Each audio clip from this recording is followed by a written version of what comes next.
Hello and welcome to the Dad Whisperer. I'm your host, Dr. Michelle Watson, and you know that my passion is to help dads become heroes, which means that it's my joy every week to bring you relevant topics that support that goal, especially when it comes to the dad-daughter relationship. And before we begin, you know the template, but let me review it.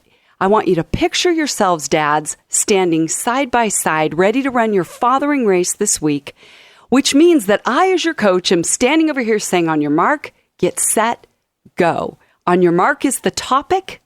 Get set is filling that topic in with stats, with stories so that you're ready to run and you know where you're running toward because you've got that in mind this week. And then go is always the action step, which is a practical way for you as a dad to put your love for your daughter and your son into action this week. Well, today on the show, I have a guest who I know you're going to love. His name is Alan Smith, and he and I originally connected, I'm thinking it's probably about 5 years ago, when I had someone forward me a photo of this amazing t-shirt. On the back of it, it says 10 rules for dating my daughter. Now, you may have seen it. It's awesome. And a couple of my favorite rules, just to give you a flavor of it, is number one, she's my princess, not your conquest. Okay, dads, do I hear an amen? Many of you are probably like, I want that on my shirt. Another one I love is it says, whatever you do to her, I will do to you. Okay, rock on. This shirt is amazing. And Alan ended up sending me a few of them to give out to some of my dads in the ABBA project. And let me tell you a little bit more about him before we start this conversation. Alan is married. He lives in Los Angeles. He's a father to 2 kids, a 29-year-old daughter and a son who just got married. So now he has 2 daughters, technically. He was a Young Life director in LA for 25 years, and he's now the senior VP of Saving Innocence, which is an organization that rescues girls from sex trafficking. He's co-author of a book called Prized Possession, which is amazing, along with Christy Fox. And together, they lead father-daughter seminars around the country. And you can read more about Alan. You can even subscribe to his blogs on myfatherdaughter.com.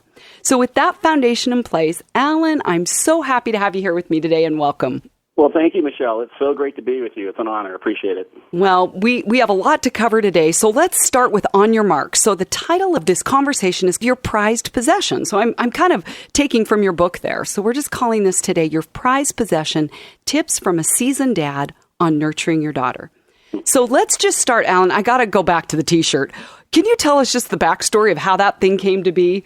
Well, yeah, it was actually this surreal experience that I had no idea that there was a T-shirt anywhere in my future. And as one of these blogs that you mentioned that we write, I did kind of a tongue-in-cheek funny one about the rules for dating my daughter, and I published this little list. Some of them I'd seen before, a couple of them I made up on my own, and a few friends chipped in. And then started getting comments, oh my goodness, is that a T-shirt? Where do I get that T-shirt? Mm-hmm. Well, I wasn't thinking about a T-shirt, and so I had my T-shirt guy make up a dozen T-shirts with those rules on the back, and I just sent them for free, just to friends of mine, dads who had daughters, thought they'd think it was funny. Well, then they started wearing the T-shirts out and about at men's conferences and other places, and now their friends want to know, how do I get that T-shirt? And so I set up a little online store on our website just to service the friends of my friends, and I bought another couple dozen shirts just for that. If they want to send me $20, I'll send them a T-shirt.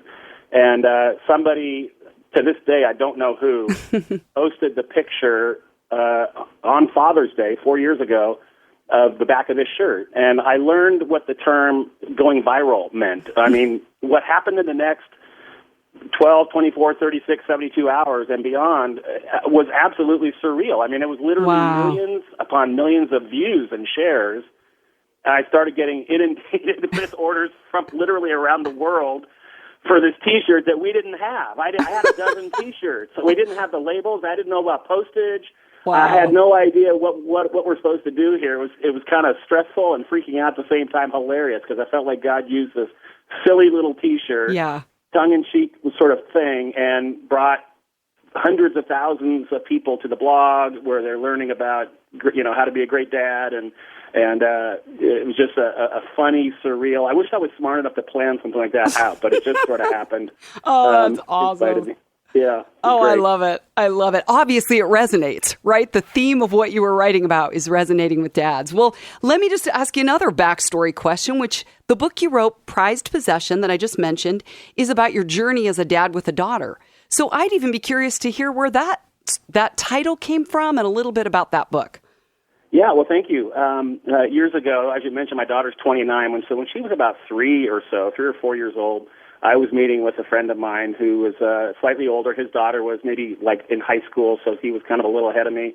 And he was telling me a story of his daughter's boyfriend, who he didn't particularly like too much, and you know, he sort of sensed that he was not treating her great and not really talking about her with the kind of respect that he would want someone to talk about his daughter to, et cetera, et cetera. And he was telling me the story, and he stopped the young man in his tracks. He said, "Wait a minute, I need you to understand. My daughter is my prized possession. I need you to treat her with more respect than I'm hearing you treat her with, et cetera, et cetera." And that really resonated with me. A little 3-year-old daughter of mine at home. And we started talking about this idea of prized possession. And I think the New Living Translation, I'm not sure which one, but James 1:18 says that out of all creation we became his prized possession. And sort of this idea of the most valuable thing in your life, the most important relationship or whatever's going on in your life, your prized possession at the top of that list. And I said, yes, that's what I think. That's who my daughter is to me as well, my prized possession. There's nothing else in my life I care about more or value more than my relationship with my daughter. And so I went home and sort of taught her at 3 years old this little call and response. I would say, "What are you?" And she'd say, "Your prized possession."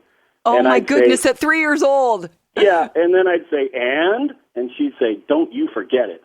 And so we sort of did that really throughout her entire adolescence. And I mean, to this day, if I was with her, if I said, "What are you?" she'd say, "Your prized possession." She'll actually sign a Father's Day card oftentimes, even to this day, "Your prized possession." And okay, I'm getting teary just hearing this story. This is awesome. And I love that even here at the beginning, Alan, you're already giving a go step. There may be dads listening that go, "I'm going to adopt that," you know? And I just love that you're modeling that kind of authentic, intentional fathering that you're doing to your daughter, even all the way back to when she was 3. So, well, I knew Michelle at that time because, as you mentioned, I work with Young Life, and so I was around adolescent boys and girls, you know, as a career.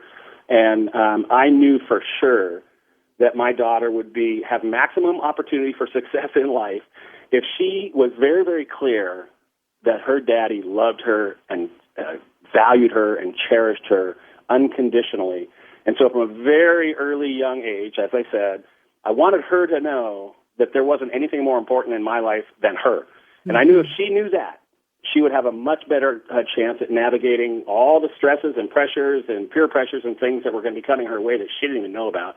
And so in the middle of those storms that were sure to come, she could rest in the fact that her daddy was proud of her and loved her and talked about it all the time. And so that was kind of part of my strategy and my focus. And now that she's 29, are you seeing the dividends of that deposit?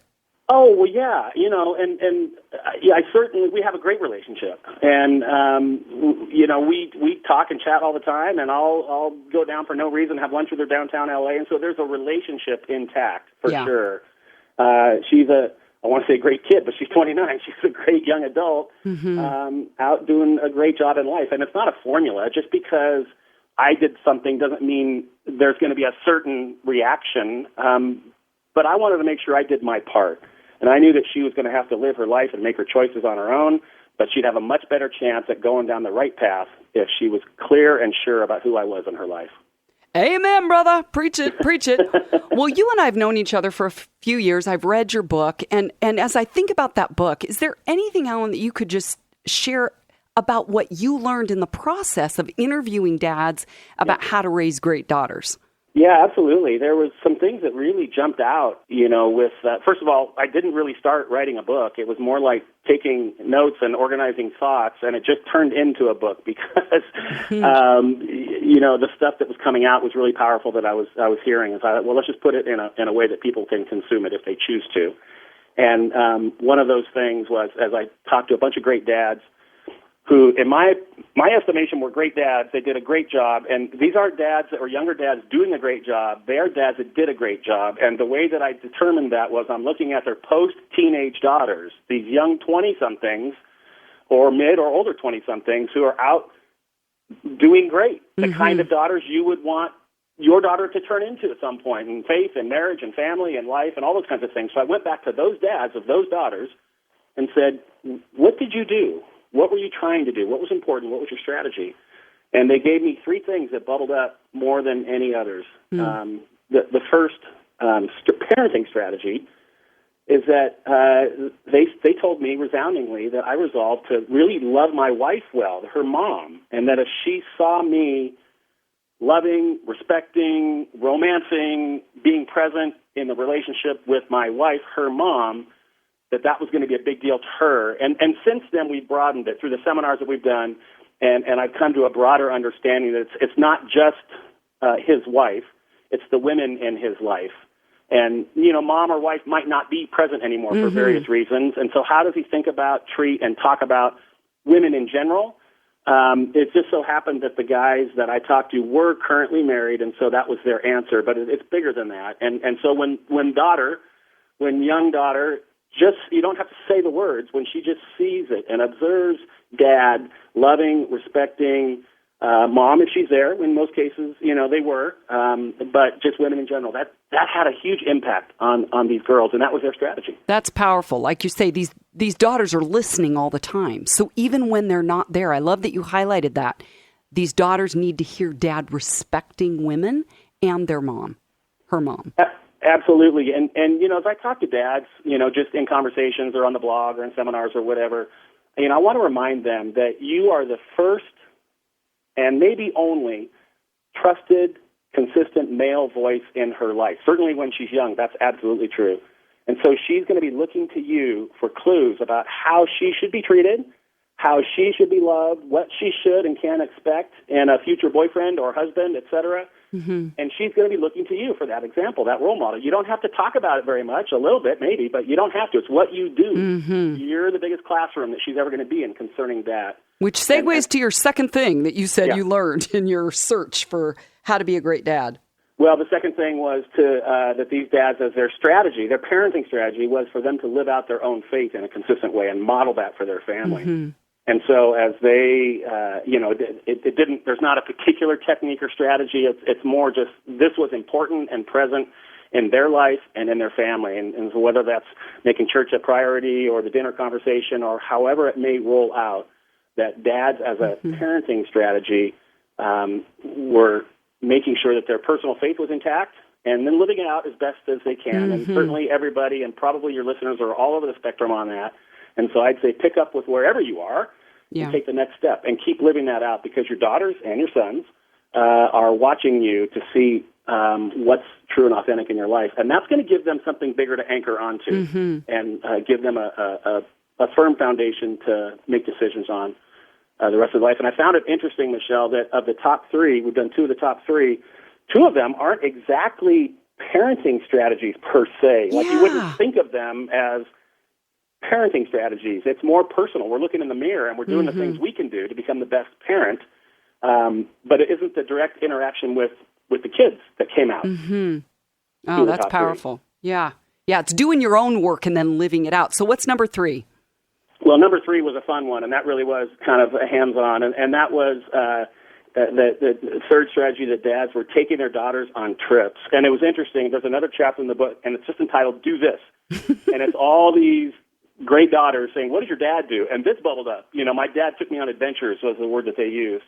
And so I would hope that a dad would, invite his daughter out on a little lunch date once in a while and go to the movie and just kind of those little father-daughter dates, which are amazing, and the father-daughter dances the school puts on. They do all those things. But this particular strategy, I think, is magical in a sense when you can take your daughter away overnight, maybe 2 nights, somewhere, just you and her. The phone is turned off. You don't have your computer. And you spent the year maybe planning, what do you want to do for this year's father-daughter getaway, we would call it, my daughter and I. I remember the day I kind of burst into my daughter's room when these things were coming together for me in my mind, and now she's about 5. And I said, Brittany, that's her name, I said, Brittany, we're going to start a father-daughter getaway. She said, what's that? I said, well, I'm the father, you're the daughter, we're going to get away. And we're going to go somewhere fun. Where do you want to go? And at that time, we lived in Northern California, so of course, Disneyland. Exactly. So we got in our car. We had the Lion King and soundtrack going, and we drove to L.A., and her and I did Disneyland for 2 or 3 days. And every year since then, we've done amazing trips, and sort of as age appropriate and interest grew. But it was really incredible to have that one-on-one time with my daughter, laughing and talking. And there may be kind of moments of content, but the content was just us being away. Yeah. And it set us up in a place where, we could have those really important conversations later on, which we were able to do now and then when certain important things would come up. There was a relationship that formed in those days, in those early years. Fantastic. Well, let's go a little bit more in depth on some of the stories you share in your book, Alan, because even this one of them I wanted you to talk about today, which is one that I even share with ABBA Project dads because it's so powerful. So I remember that you told the story of an interaction that you had at a Young Life camp. Yeah. Can you tell that story? Yeah. So back in those early years, my daughter's maybe 4 or 5 at this time, kind of all this stuff is happening at the same time. It's kind of rocking my world, And I was there with my group, my group from my club, and a bunch of guys, a bunch of girls, and I knew these girls pretty well because they were in our weekly Young Life Club.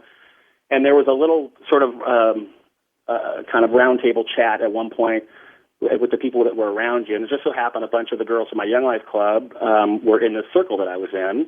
And there was a couple of questions that were given, and one was, what's the hardest thing about your family?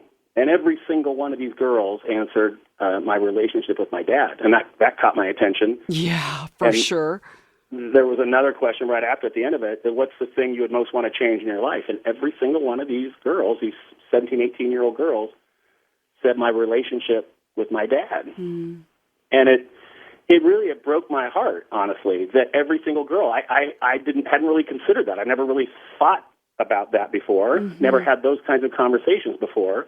But every single one of these girls was, at 17, 18 years old, heartbroken because of the lack of the relationship with their dad. And I thought, boy, the last thing I want is then in about 15 years, my daughter's sitting at some summer camp saying that the worst, the hardest thing in her life is her poor relationship with her dad. Absolutely. And that I really resolved at that time to make sure that was never going to be the case and that was not going to happen.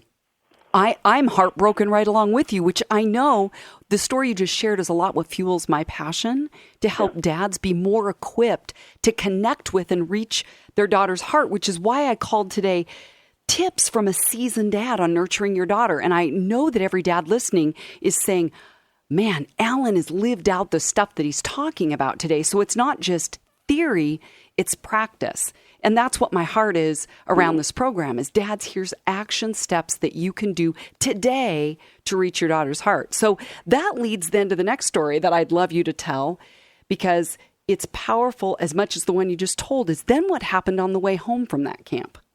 Well, I was sort of bothered the rest of the week by this conversation on day one that had happened at this camp with all these girls that I knew, and so I didn't have a chance to sort of talk to them again afterwards about it. And so we were on the bus coming home, and so I kind of gathered them up, on in the bus area there, and I said, "Okay, girls, this is what you said. Can you guys help me? Could you guys teach me about this? Like, I want to have a great relationship with my daughter in about 15 years. Like, tell me what I need to do." And it was pretty amazing. They kind of thought it was kind of cute that I was asking them, and so they were kind of really happy to chime in and give me all kinds of parenting tips. But the thing that grabbed me was they said, "Listen, we pushed our dad away," and they kind of acknowledged their own brattiness and their own adolescence and their own part of it. But they said we pushed our dad away, but we wished that we weren't successful.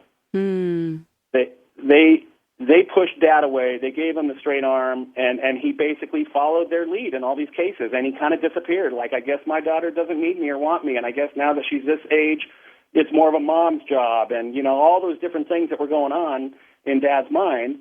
And they're saying on the other side of it, no, we need our dad. We needed our dad during these years. We wished that even though we pushed him away, we wished that he didn't go. We want him close. Oh, even if we didn't say it, we want him close during these years. Wow. I mean, honestly, Alan, if dads listening today only took that one thing to walk away from here saying, Even though she pushes me away, I'm not leaving. Because I think some of the process, and I can speak as a woman, is pushing up against dad as a way to develop my muscles. Like picture your daughter pushing against your chest. My muscles, just like lifting weights, are getting stronger in that. And that it's not just to say go away. It's something is developing in her as she gets to wrestle through topics and boundaries and all that kind of thing with dad. So powerful story. Well, Alan, you talked about being a Young Life leader, so I know that the spiritual development of your club mattered to you. How did you model to these girls with in mind the topic of God as a father to them? Yeah, well, what I came up against, I was honored to be the camp speaker at our Young Life camp a whole bunch of summers, and where I was the mouthpiece from up front, where there'd be 300, 400, 500 kids in the room, and half of those are girls, all adolescent girls, and not to mention my own work in my own Young Life Club back home. And what became really clear was if there was a poor relationship with dad or a no relationship with dad, it was really difficult for a lot of these young girls to conceive of a heavenly father when they didn't have an earthly father, or their earthly father was negative and harsh and critical and judgmental and all those things. They would project those qualities which they could see and touch in their earthly dad and place them onto their the idea of a heavenly dad. So it'd be sort of like, why would I want to talk about God the Father when I don't, if he's anything like my father, I don't want anything to do with him. Exactly. And so when dad was affirming and accepting, and loving and all those kinds of things, then they could much easier conceive of a God that was affirming and accepting and a loving, and the thought of a relationship now became possible. And so, I would specifically in those days just bring my daughter with me, and just, hey, help me pass out popsicles and get in the golf cart. We're going to drive through camp and just introduce my daughter all the time. And when she was younger, she was on my shoulders, half the time. And so for these high school girls, these adolescent girls, to see this weird idea of a dad truly loving and engaged with his daughter and proud of her, that was like a weight came off their shoulders. And now they can actually conceive of a God who loves them and pursues them and is proud of them. And now there's a spiritual life that is now possible that in their mind wasn't very possible before. Exactly. Oh, my goodness, Alan, we could keep talking about this. We only got a couple minutes left. Can you just briefly say something about what you're doing now with Saving Innocence and what you're learning and seeing about fatherless daughters there? Oh, yeah, thank you. After 25 years with Young Life, it was time to transition, and I thought I might go to a safe, comfortable, relaxing role somewhere, maybe on a beach in Hawaii. But it turns out God had a different plan.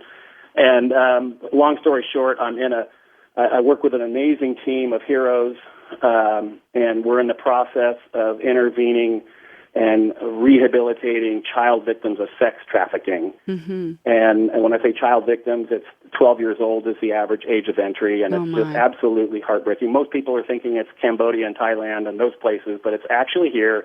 It's in our country. It's in the zip code. Every listener here, it's in your zip code, and it's nearby right now. There's kids that are being lured in and captured into this horrific victimization.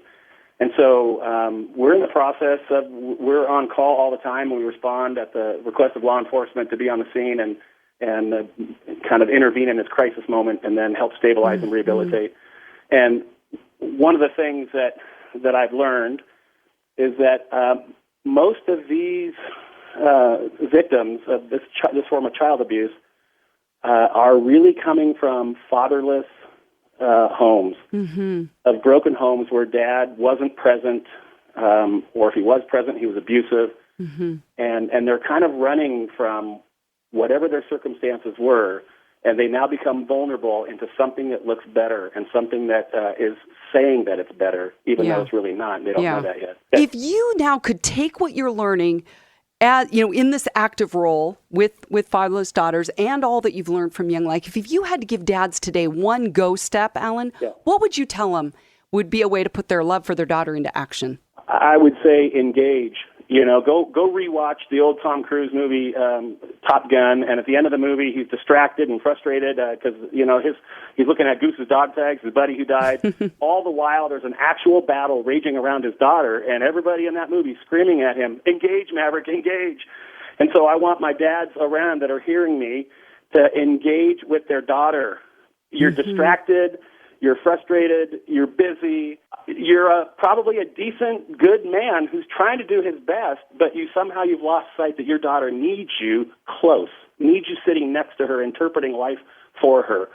Be with her and be an approving, positive voice in her life because she desperately needs it. I love it. So you're saying, dads, right now, set up a date with your daughter. Yes. Make it happen. Engage, initiate, lead. Woo, This week. This week, Michelle. Get a date this week, and absolutely. then at that date, plan an overnight getaway. Amen. I love it. Well, today we've had Alan Smith talking about his relationship with his daughter, Brittany. On Your Mark today has been your prized possession, tips from a seasoned dad on nurturing your daughter. If you have any questions, you can always write me at drmichelle@thedadwhisperer.com or go to my website at drmichellewatson.com, where there are free resources. You can sign up for my Dad Daughter Friday blogs. And if you've enjoyed this conversation, you can go to iTunes and listen again. So this wraps up another week's program. Get out there, dads. Intentionally and consistently invest in your daughters. You can do it. I believe in you.